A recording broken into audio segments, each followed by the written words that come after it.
नमस्कार, जेके प्राइम में आपका स्वागत है। मैं हूं विनोद कुमार। दर्शकों, सिख युवतियों के अपहरण और धर्म परिवर्तन का मामला तूल पकड़ता जा रहा है और ये चिंता का विषय भी बनता जा रहा है। अब सिख समुदाय के लोग ये डिमांड कर रहे हैं कि यहाँ पर भी ऐसा कानून लागू होना चाहिए। यह मध्य प्रदेश और उत्तर प्रदेश में है। कोई भी किसी दूसरे धर्म में शादी करता है तो कंसेंट यानी माता पिता की अनुमति, कंसेंट जरूरी होनी चाहिए। अब सिख समुदाय ये आवाज़ उठा रहा है। कल भी श्रीनगर में सिख समुदाय ने प्रदर्शन किया था और आज एक प्रेस कॉन्फ्रेंस की, सिरसा ने प्रेस कॉन्फ्रेंस की और स्पष्ट कर दिया कि ऐसे कानून की सख्त ज़रूरत है। लेकिन साथ साथ उन्होंने इस चीज़ की ओर भी ध्यान दिलाया कि जब बहुसंख्यक लोग किसी संकट में होते हैं या प्रदर्शन करते हैं तो सिख समुदाय उनका साथ देता है। लेकिन आज जब सिख समुदाय पर आन पड़ी है तो बहुसंख्यक लोग यहाँ पर, बहुसंख्यक समुदाय के लोग यहाँ पर नहीं पहुंचे।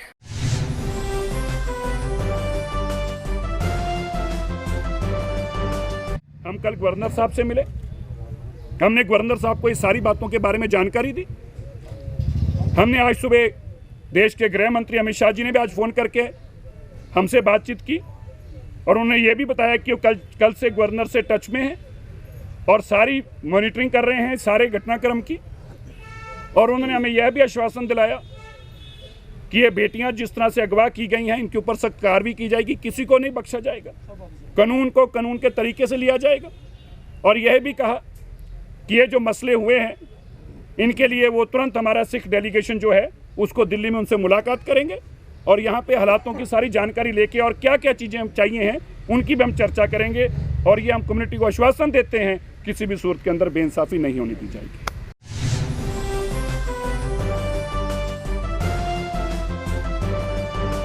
दर्शकों, जम्मू में भी जगह जगह प्रदर्शन हुए। अगर हम चट्ठा की बात करें तो चट्ठा में भारी तादाद में लोग इकट्ठे हुए थे।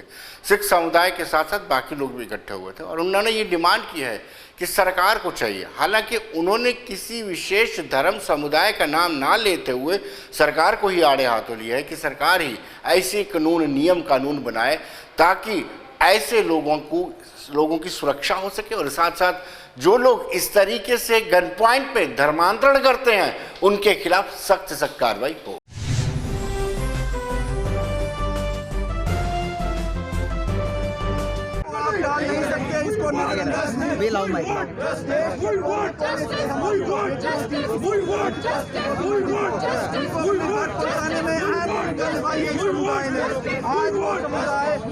दो दिन से लगातार सड़क पे है। गुंडागर्दी नहीं होना चाहिए, नहीं की गई।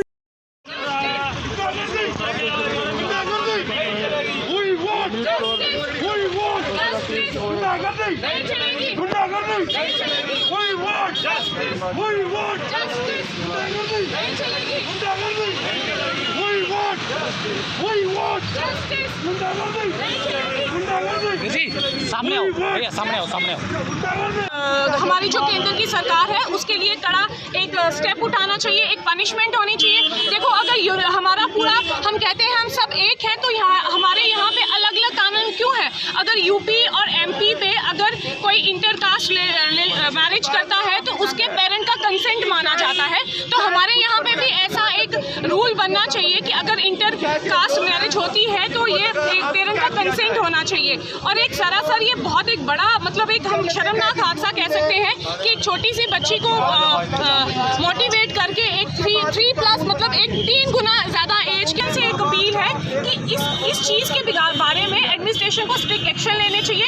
क्योंकि अगर मैं बार बार आपको यही कहूँगी कि हमें कम्युनिटी के खिलाफ नहीं है। आज हमारी कम्युनिटी के साथ हो सकता है, कल हिंदुज़म में हो सकता है, मुस्लिम के साथ भी हो सकता है, पर हमारे कहने का मतलब है जो गलती करते हैं उन कल्प्रेट्स को पकड़ के पनिश करना चाहिए, ना कि पूरी कम्युनिटी के ऊपर उंगलियां उठानी चाहिए।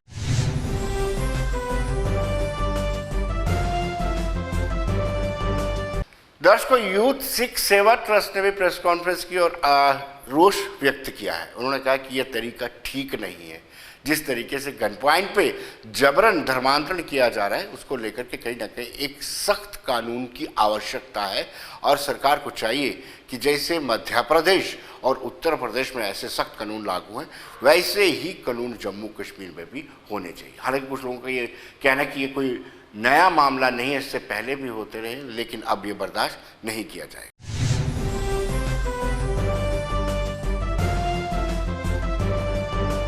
जी की फतेह। ਅੱਜ ਦੀ ਇਹ ਜੋ ਪ੍ਰੈਸ ਕਾਨਫਰੰਸ ਹੈ ਇੱਕ ਐਸੇ ਕਮਿਊਨਿਟੀ ਨੂੰ ਟਾਰਗੇਟ ਕੀਤਾ ਜਾ ਰਿਹਾ ਹੈ, ਚਾਹੇ ਉਹ JNK ਹੋਏ, ਚਾਹੇ ਉਹ JNK ਤੋਂ ਬਾਹਰ ਹੋਏ, दिल्ली होए, पंजाब होए, उत्तराखंड होए, यूपी होए। ਅਸੀਂ आए दिन कोई ना एक अलग ही तरीके से एक माहौल जो है वो खराब किया जा रहा है, जिसमें जबरन 19 साल की बच्ची को एक 50 साल के बच्चे से जिसका निकाह कराया जाता है, जो सिख कम्युनिटी इस चीज को जो है वो बर्दाश्त नहीं करेगी। हम अब गवर्नमेंट से यही एक अपील करते हैं कि एक एंटी रिलीजियस मैरिज एक्ट जो बाकी स्टेटों में, AP में, MP में जो लागू किया गया है, वो भी जम्मू कश्मीर में किया जाए।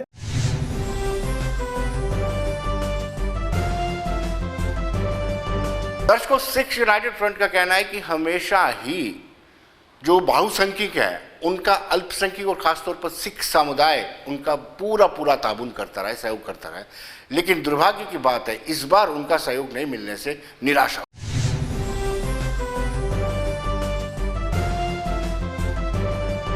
संस्थाएं नहीं है, उन्होंने ये आवाज़ उठाई है कि जी हमें भी वहाँ क्यों नहीं बुलाया गया, हमें वहाँ बुलाया जाए। बतौर सिख कौम रियासत जम्मू व कश्मीर और ख़ास तौर पे सिख मजबूरन उनको वो इलाका छोड़ के इधर पनाह लेनी पड़ी और आज तक हम लोग रेफ्यूजी कहलाते हैं। हमारा केस बाकी सब लोगों से अलग है। POK की 24 सीटें भी इन्होंने रिजर्व रखी हुई है, कानून के मुताबिक पहले भी थी।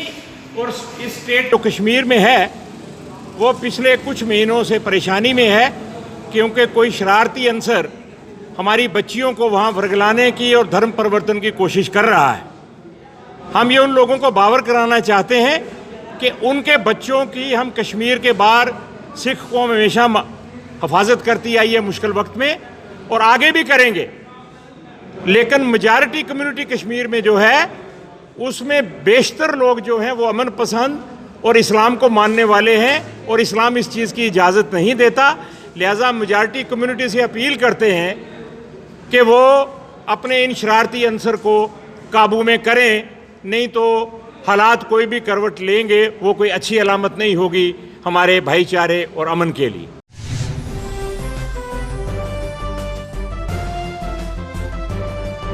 दर्शकों, इस बाबत हमने सिख यूनाइटेड फ्रंट के चीफ चेयरमैन वीरेंद्रजीत सिंह से बातचीत की। आइए देखते हैं उनका क्या कहना है।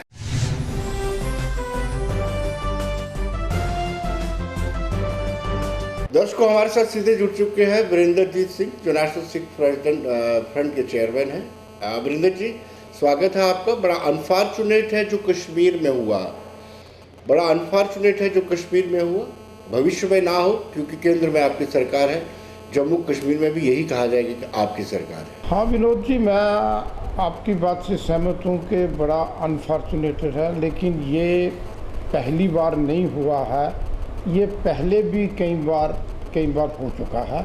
और इसमें मैं साफ तौर पे कहूँगा कि इसमें कानून की भी बहुत बड़ी गलती है। आप देखिए, जैसे कि मैंने कल भी गवर्नमेंट से मांग की, आज भी मांग की, और हम होम मिनिस्टर को भी मिलने के लिए जा रहे हैं कि जैसे मध्य प्रदेश और MP में एक लव जिहाद के नाम से एक कानून बना है, इंटर मैरिज एक्ट, जो उसको कहते हैं कि इंटर मैरिज एक्ट। मान लो एक धर्म का कोई आदमी अगर दूसरे धर्म की लड़की के साथ शादी करता है तो जितनी देर तक उसकी माँ बाप की सहमति नहीं होगी तो वो शादी वैलिड नहीं है। और हम यहाँ पर भी केंद्र की सरकार है और भारतीय जनता पार्टी की सरकार तो नहीं, लेकिन अब कह सकते हो कि भारतीय जनता पार्टी के LG साहब उन्हीं की तरफ से नॉमिनेट हैं। हम उनको भी कहने जा रहे हैं कि वो कर सकते हैं। यहाँ पर भी वो कानून लागू किया जाए कि अगर कोई एक धर्म का आदमी दूसरे धर्म की लड़की के साथ शादी करता है तो जितनी देर तक उसके माँ बाप की सहमति नहीं होगी वो शादी जो है वो वैलिड नहीं होगी। जब तक ये कानून यहाँ पर लागू नहीं होगा ये अनफॉर्चुनेट चीज़ें जो हैं वो होती रहेंगी। इसे रोकने के लिए बहुत ज़्यादा ज़रूरी है कि इस तरह का कानून जो ऑलरेडी भारत में है यहाँ पर भी लागू किया जाए। अमरिंदरजीत सिंह, आपसी सौहार्द की बात करते हुए कई सिख नेता जो कश्मीर के हैं वो ये कहते हैं कि हमने इसीलिए अप्लाई नहीं किया कि सिख मुस्लिमों के बीच में आपसी सौहार्द है, तो ये घटनाएं क्या सबूत देती हैं? देखिए सर, मैं ये इसमें कहना चाहूँगा कि उनकी बात अपनी जगह ठीक है। सिखों ने कभी भी किसी के साथ कोई ऐसी कंट्रावर्सी पैदा नहीं की। विनोद जी, आप बहुत अच्छी तरह से जानते हैं कि अभी कोविड में पिछले दिनों में ही जब हमारे कश्मीर की ही कुछ मुस्लिम बेटियां जो केरला में, तमिलनाडु में, कर्नाटका में फंस गई और चाहे वो सिख ऐड हो या कुछ दूसरी जो ऑर्गेनाइजेशनें हैं, उन्होंने वहाँ से उन बेटियों को अपनी बेटियाँ समझकर उनको कश्मीर में, अनंतनाग में, शोपियां में वहाँ पर पहुँचाया। लेकिन मैं ये कहना चाहूँगा कि लेकिन अफसोस है कि इस टाइम जब सिखों के ऊपर या उनकी बेटी के ऊपर ये जो मतलब मुश्किलातें आई, उस कम्युनिटी के लोग जो थे वो खुल के तो क्या, एक भी आदमी जो था वो सिखों की सपोर्ट में नहीं आया। उनको आना चाहिए था। ताली जो है एक हाथ से नहीं बजती है, दोनों। हम तो अपनी तरफ से भाईचारा निभा रहे हैं, निभाते रहेंगे, लेकिन जिस तरह का रिस्पांस दूसरी कम्युनिटी की तरफ से भी आना चाहिए था, जो वहाँ की मेजॉरिटी कम्युनिटी है, मैं ये कहूँगा बड़ी अफसोस की बात है कि वो रिस्पांस हमें वहाँ से नहीं मिला। हमने देखा था बहुत सारे प्रोटेस्ट होते थे, अलगाववाद की बात होते थे, उनके साथ सिख आगे खड़े होते। कई बार हमारे पास ऐसी विजुअल्स भी आए हैं कि मुसलमानों के साथ सिख मिलकर के पत्थर स्टोन पेल्टिंग भी करते थे। इस बार आपको तवक्को थी कि इस घटना में भी मुस्लिम कम्युनिटी के लोग आपके साथ आकर के खड़े होंगे सड़कों पर, ताकि ऐसे लोग जो लोग डेलिब्रेटली ऐसा करना चाहते हैं उनके खिलाफ कोई कड़ी कार्रवाई हो सके? विनोद जी, मुझे ये कहते हुए दुख भी हो रहा है, रोना भी आ रहा है कि जिन लोगों के लिए हमने इतना कुछ किया वो लोग आज हमारे साथ आके खड़े हैं। जिनकी बेटियां वहाँ पर फंसी हम लोगों ने ला के दी, लेकिन आज वो लोग हमारे साथ खड़े नहीं हुए। ये निहायत ही दुख की बात है।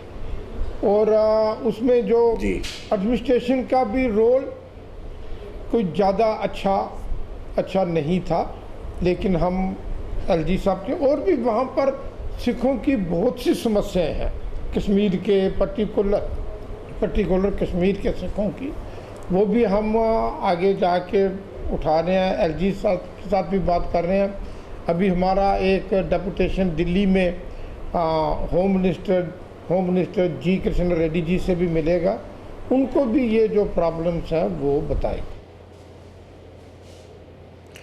अमरिंदरजीत जी, इसको हम लव जिहाद कहेंगे क्योंकि ये 12वीं कक्षा की है और जिस व्यक्ति ने शादी किया वो 46 साल का है, या फिर कहेंगे कि गन पॉइंट पे ऐसा किया गया? सर, जहाँ तक मेरी इन्फॉर्मेशन है वो यही है कि गन पॉइंट पे उसको जो था उठाया गया और उसके साथ जाकर ज़बरदस्ती जो है निकाह करवाया गया।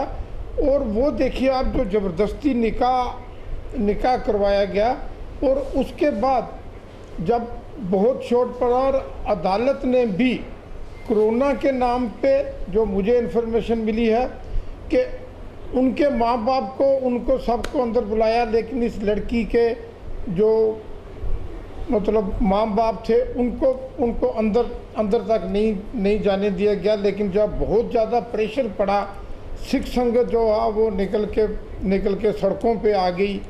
दिल्ली से भी सिख वहाँ पर पहुँच गए, सारे हिंदुस्तान में बवाल मचा। तो फिर जाके रात को 10:23 पे एक लड़की को अदालत ने जो है वो उसकी फैमिली वालों को सौंपा। इसके लिए हमें एक होकर प्रेशर बनाने पड़ेंगे। अब हमारे लोग फाइनेंशियली इतने संपन्न नहीं है कि वो कश्मीर छोड़ के आ जाएं। अब कश्मीर में अगर कोई भारत की निशानी है तो वो सिख हैं। मैं केंद्र से भी अपील करूंगा कि वो उन सिखों को भी सुध ले और उनकी जो प्रॉब्लम्स हैं उनके ऊपर एलजी एडमिनिस्ट्रेशन भी पूरी तरह से ध्यान दे। अगर वो ऐसा नहीं करेंगे तो बहुत जल्दी हो सकता है कि उनको भी वहाँ से। वीरेंद्र जी आखिरी सवाल आपसे ये जानना चाहेंगे, ये पहली घटना नहीं, ये आपने भी कहा है इससे पहले भी हुआ। आपको लगता है कि सारे मामलों की जांच होनी चाहिए और सख्त से सख्त कार्रवाई होनी चाहिए? बिल्कुल सर, ये बिल्कुल सही है कि जांच होनी चाहिए और सख्त कार्रवाई होनी चाहिए और आगे से ये घटना ना हो उसके लिए ये जो कानून मध्य प्रदेश और एमपी में बना हुआ है उसको यहाँ पर जो है वो लागू किया जाए। वीरेंद्र जी बहुत बहुत शुक्रिया आपका। ठीक है, धन्यवाद।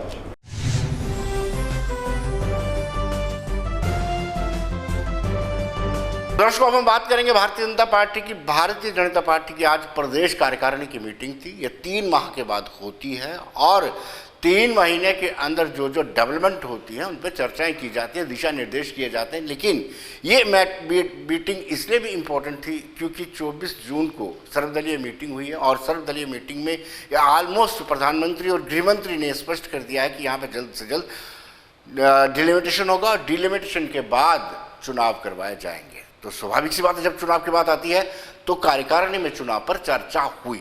कार्यकारिणी में यह भी चर्चा हुई कि आखिरकार इस वेव 2 में कार्यकर्ताओं ने क्या किया और जब इलेक्शन आते हैं तो किन किन समस्याओं से निपटना पड़ेगा, क्योंकि काफ़ी सारी ऐसी समस्याएं जिसको लेकर के लोग नाराज़ भी हैं। जैसे वो लीकर पॉलिसी की बात करें, जैसे हम माइनिंग की बात करें, तो कहीं ना कहीं सब पर चर्चा हुई। आशीष सूद जो सह प्रभारी हैं, उनका क्या कहना है वो हम आपको बताते हैं।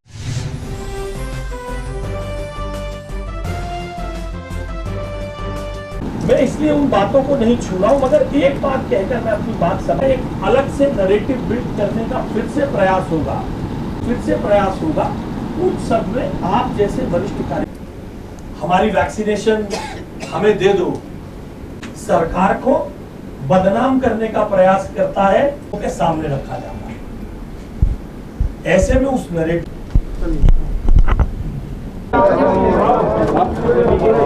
की कॉन्स्टिट्यूशनली हर 3 महीने में हर राज्य की मंडल की जिले की कार्यकारिणी होती है, जिसमें भारतीय जनता पार्टी के कार्यकर्ता और उसके काम के डेमोक्रेटिक तरीकों से काम को आगे बढ़ाया जाता है। इस दौर में जो कोविड की दूसरी वेव में भारतीय जनता पार्टी के कार्यकर्ताओं ने जो सेवा के काम किए हैं, अपनी जान पर खेल के लोगों के लिए जो सेवा की है, उस पर और 24 तारीख और 25 तारीख की 24 जून प्रधानमंत्री जी के साथ हुई बैठक और 25 जून FATF की बैठक में पाकिस्तान का ग्रे लिस्ट से ना निकलना, इसके आलोक में इस कार्यकारिणी का एक अपना महत्व है, जिसमें सभी मुद्दों पर चर्चा हुई है। और पार्टी आने वाले समय में जो भी लोकतांत्रिक परिस्थितियां यहाँ बनेंगी, चुनाव जब भी हो, उसके लिए हमारा कार्यकर्ता, हमारा बूथ तैयार रहे।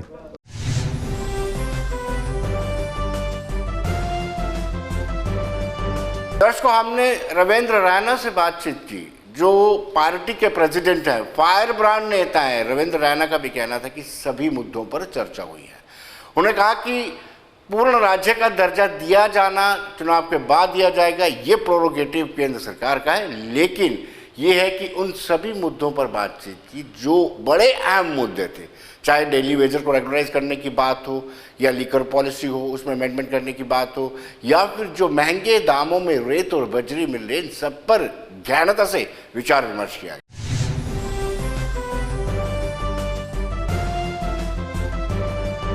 भारतीय जनता पार्टी की प्रदेश कार्यकारिणी की बैठक आज पूरे जम्मू कश्मीर के अधिकारियों के साथ हुई है, जिसमें वो सभी जम्मू कश्मीर की जनता के विषयों पर चर्चा हुई। इस कार्यकारिणी में प्रस्ताव पास किया गया कि डिलिमिटेशन कमीशन वो जल्दी से अपनी कार्रवाई पूरी करे, यहाँ विधानसभा का गठन हो, सीटें गठित हों और यहाँ जल्द से जल्द चुनाव जो है वो कराए जाएं, यहाँ चुनी हुई सरकार आए। वहीं जो आम जनमानस से जुड़े विषय हैं, जैसे माइनिंग्स के विषय हैं, जैसे लिकर पॉलिसी है, उसमें अमेंडमेंट्स की जाएं और रेत और बजरी के जो रेट बढ़ चुके हैं इसको ठीक किए जाएं, माइनिंग मेस ठीक किया जाए।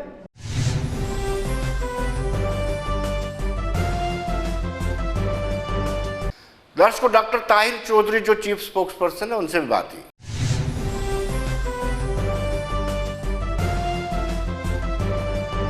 दर्शकों, जैसे कि हम सब जानते हैं कि 24 जून को सर्वदलीय बैठक होती है और उसमें जो डेडलॉक था 5 अगस्त 2019 का, वो डेडलॉक ऑलमोस्ट खत्म हो जाता है और राजनीतिक प्रोसेस जो है, पॉलिटिकल प्रोसेस जो है, वो शुरू हो जाता है। ऐसे में आज भारतीय जनता पार्टी अपनी प्रदेश कार्यकारिणी की बैठक बुलाती है और चर्चा करती है कि अगर इलेक्शन आ जाते हैं तो किस तरीके से उस इलेक्शन को लड़ा जाएगा और किस तरीके से सुनिश्चित किया जाएगा कि भारतीय जनता पार्टी एक मरतबा फिर पहले जैसा परफॉर्म कर पाए। चर्चा करेंगे। डॉक्टर ताहिर चौधरी हमारे साथ जुड़े हुए हैं, जो स्पोक्स पर्सन है भारतीय जनता पार्टी के। डॉक्टर ताहिर, आज की कार्यकारिणी का लब्बो लभाव क्या था? कौन कौन से रेजोल्यूशन पास हुए?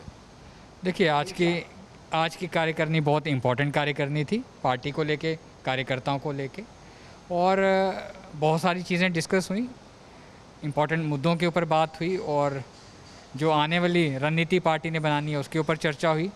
वो ऑलरेडी पार्टी की तरफ से हमेशा मार्गदर्शन मिलता रहता है सबको, लेकिन जो आज का मार्गदर्शन था वो जो मिला है बड़ा इम्पोर्टेंट है। मुझे लगता है कि हमारे कार्यकर्ता, हमारे संगठन जिस ढंग से हम लोग काम कर रहे हैं, आने वाला टाइम भारतीय जनता पार्टी का टाइम है जम्मू कश्मीर में, और कोशिश हमारी बड़ी पॉजिटिव है, पॉजिटिव सोच के साथ हम काम कर रहे हैं। मुझे लगता है कार्यकर्ता तो खुश है, लेकिन आम आदमी खुश नहीं है। आपके ऑफिस के बाहर आए दिन लोग प्रोटेस्ट करते हैं, चाहे आशा वर्कर्स हों, चाहे वो आईटीबीपी वाले हों, चाहे दूसरे लोग हों, डेली वेजर्स हों, आए दिन आपके ऑफिस के बाहर रहते हैं।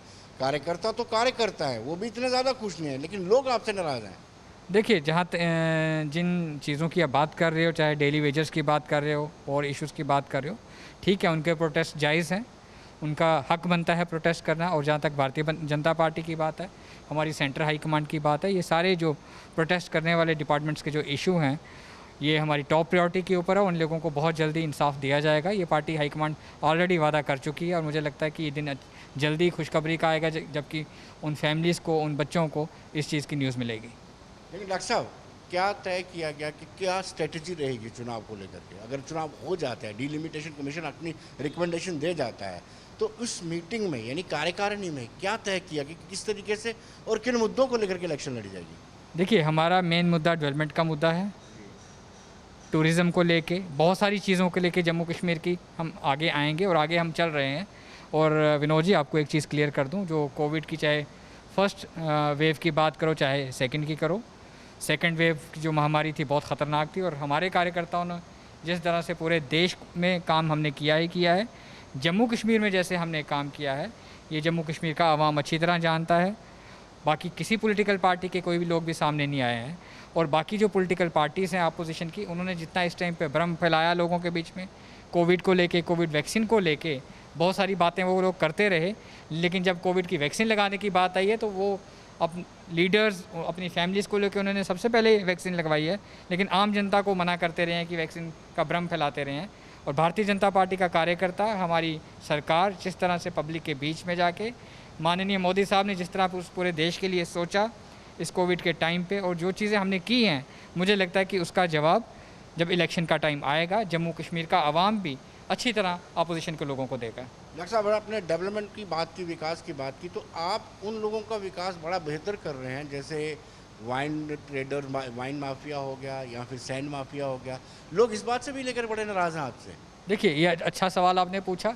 चाहे सैंड माफिया की बात करो, चाहे वाइन ट्रेडर्स की बात करो, ये चीज़ें हमारे डिस्कस हुई हैं और ये इम्पॉर्टेंट इश्यूज़ हैं, बहुत सारे परिवारों के साथ जुड़े हुए इश्यूज़ हैं और इन इश्यूज़ के ऊपर भी बहुत जल्दी अच्छा फैसला आएगा और जम्मू कश्मीर के हक़ के लिए आएगा, जम्मू कश्मीर के लोगों के लिए, जो हमारे पुराने ट्रेडर्स काम कर रहे थे उनके हक़ के लिए। बहुत सारी चीज़ें हम चेंज करेंगे और हम जम्मू कश्मीर के लिए ही करेंगे, जम्मू कश्मीर के आवाम के लिए करेंगे, बेहतर करेंगे, बेहतर सोचेंगे। डॉक्टर साहब, क्या पूर्ण राज्य का दर्जा चुनाव से पहले मिलना चाहिए या चुनाव के बाद? देखिए, जहाँ तक पूर्ण राज्य का दर्जा है, माननीय प्रधानमंत्री साहब ने अपनी मीटिंग में भी कह दिया है, जो डेलीगेशन को बुलाया गया था, हमारे होम मिनिस्टर साहब ने भी बार बार कहा है, राज्य का दर्जा ज़रूर जम्मू कश्मीर को मिलेगा, अच्छे ढंग से मिलेगा और एक अच्छा राज्य बन के दुनिया के सामने हम लाएंगे।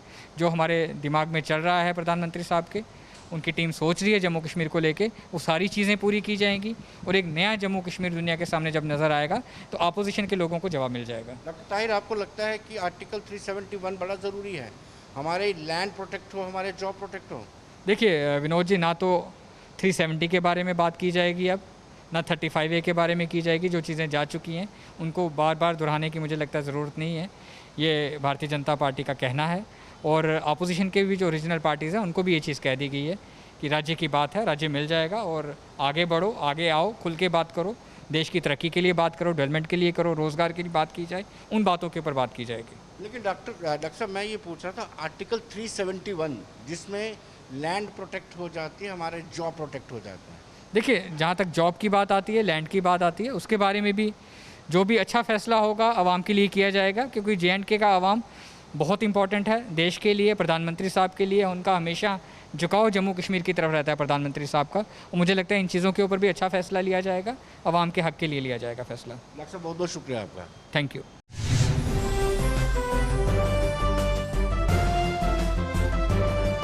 को ट्विटर ने एक और ब्लंडर कर दिया है। ट्विटर लगातार सरकार के साथ सीधे सीधे तकरार में है। आज ऐसा ब्लंडर किया है कि लद्दाख, जम्मू कश्मीर लद्दाख को अलग देश दिखा दिया है। उन्होंने ट्विटर ने अपने मैप में इसको अलग देश दिखा दिया है। तो कहीं ना कहीं हमने डॉक्टर निर्मल सिंह, जो फॉर्मर डिप्टी चीफ मिनिस्टर, उनसे बातचीत की और उनका कहना है कि ये ब्लंडर है, इसमें सुधार होना चाहिए। हालांकि हम आपको बता दें कि रविशंकर प्रसाद जो IT मिनिस्टर हैं, उन्होंने पहले ही ट्विटर को नोटिस भी।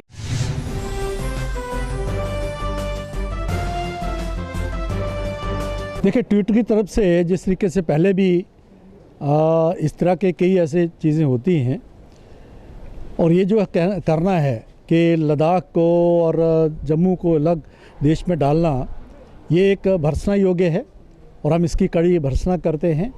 ट्विटर के ऊपर लोग विश्वास तो करते हैं, लेकिन केवल लगता है कि ऐसी जो एजेंसीज़ हैं वो अपना खेल भी खेलती हैं और भारत को कमज़ोर करने के लिए कुछ लोग इस प्रकार के जो चीज़ें हैं उसका मिसयूज़ भी करते हैं। और ट्विटर द्वारा इस प्रकार की बात करना तो बहुत ही जो है घिनौनी बात है, गलत बात है, जिसकी हम भर्त्सना करते हैं। और ट्विटर को ये सुझाव देंगे कि इस प्रकार का आप सोशल मीडिया है, आपका तो एक ऑब्जेक्टिव आपका रोल होना चाहिए। आप जो पॉलिटिक्स में नहीं पढ़ना चाहिए, आपको तो जो सही है, जो कानूनी तौर पर उसी पर चलना चाहिए। ऐसा करने के लिए जो है एक तो आप पर विश्वास जैसा उठा है, पहले भी उठा है और केंद्र सरकार इसका संज्ञान ले रही है, ये अच्छी बात है, तो उनको एक्सप्लेन करना पड़ेगा।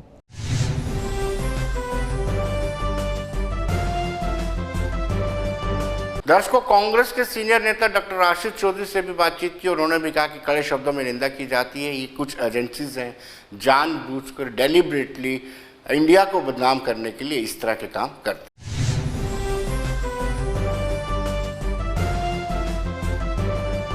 जैसा कि आज ट्विटर के द्वारा जम्मू कश्मीर और लद्दाख को एक अलग कंट्री दिखाया गया है, कांग्रेस पार्टी इसकी निंदा करती है और मुझे लगता है कि ये जो एक कोशिश होती है बार बार, कभी ट्विटर के द्वारा, कभी किसी एजेंसी के द्वारा और कभी चाइना के द्वारा, कभी किसी अमेरिका ने भी पीछे एक बार किया था। कुछ कंट्रीज़, कुछ संस्थाएं ऐसा करती रहती हैं कि जम्मू कश्मीर को एक बाइलिंग पॉइंट बना के रखें। ये बड़ी चिंता की बात है और गवर्नमेंट ऑफ इंडिया को यहाँ पे स्ट्रॉन्ग एक्शन लेना चाहिए ऐसी संस्थाओं के खिलाफ। और जो बीजेपी सरकार की डिजिटल पॉलिसी है वो एक बड़ा फेलियर है। फेलियर इस वजह से कि ये सारे काम इनको पता कुछ चलता नहीं और डंडा मरवा के करवाना चाहते हैं, बैन करके करवाना चाहते हैं।